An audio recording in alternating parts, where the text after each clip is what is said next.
एक प्यारा भक्त और ईश्वर की कहानी है। बहुत समय पहले की बात है। एक छोटे से गांव में एक भक्त और भगवान का अनोखा संवाद हुआ था। गांव के लोग भक्ति में विश्वास रखते थे और उनमें से एक भक्त था जिसका नाम रामू था। रामू हमेशा भगवान के भक्ति गीत गाता, प्रार्थना करता और हर वक्त भगवान का नाम जपता। वह सच्चे दिल से भगवान से प्रार्थना करता था, लेकिन भगवान उसे कभी दिखाई नहीं देते थे।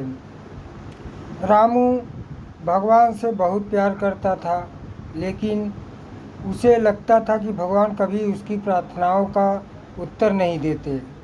एक दिन उसने तय किया कि वह भगवान से मिलने जाएगा। वह जंगल में जाकर घंटों भगवान का ध्यान करने लगा। वह एक ऐसी जगह पर बैठा जहां उसे लगता था कि भगवान उसके पास आएंगे। काफ़ी समय तक ध्यान में बैठने के बाद अचानक भगवान प्रकट हुए। भगवान का दिव्य आभा ने चारों ओर रोशनी फैला दी। रामू हैरान था, लेकिन उसने भगवान के सामने सिर झुका दिया।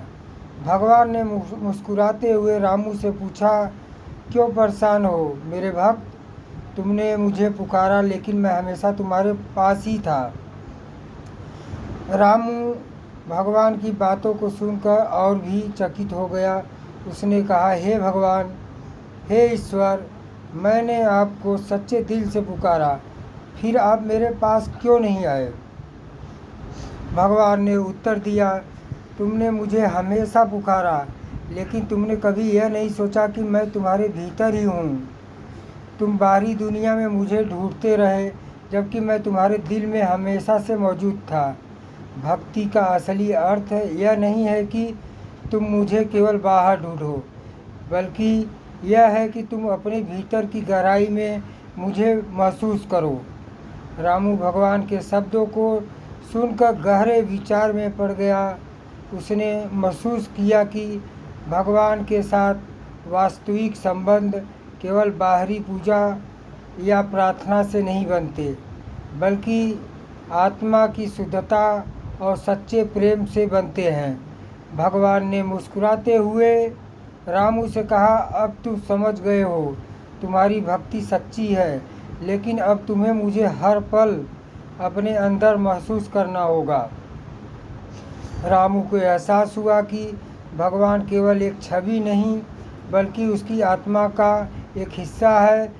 उसने अपने जीवन को और भी शुद्ध और सच्चे तरीके से जीने की ठानी। अब वह न केवल पूजा करता था, बल्कि हर कार्य में भगवान को महसूस करता था, चाहे वह काम हो, परिवार हो या दूसरों की सेवा हो। भगवान और भक्त के बीच का संबंध केवल बाहरी पूजा से नहीं, बल्कि दिल की सच्चाई और आंतरिक शांति से जुड़ा होता है। जब हम अपने भीतर की दिव्यता को महसूस करते हैं, तो भगवान हमें अपनी आशीर्वाद से भर देते हैं। भक्ति का असली मतलब यही है कि हम अपनी आत्मा में भगवान को पहचानें और हर कार्य में उनका आशीर्वाद महसूस करें। ऐसे ही भगवान में प्रेम भाव बनाए रखना चाहिए। जय जय श्री हरि। जय जय श्री हरि।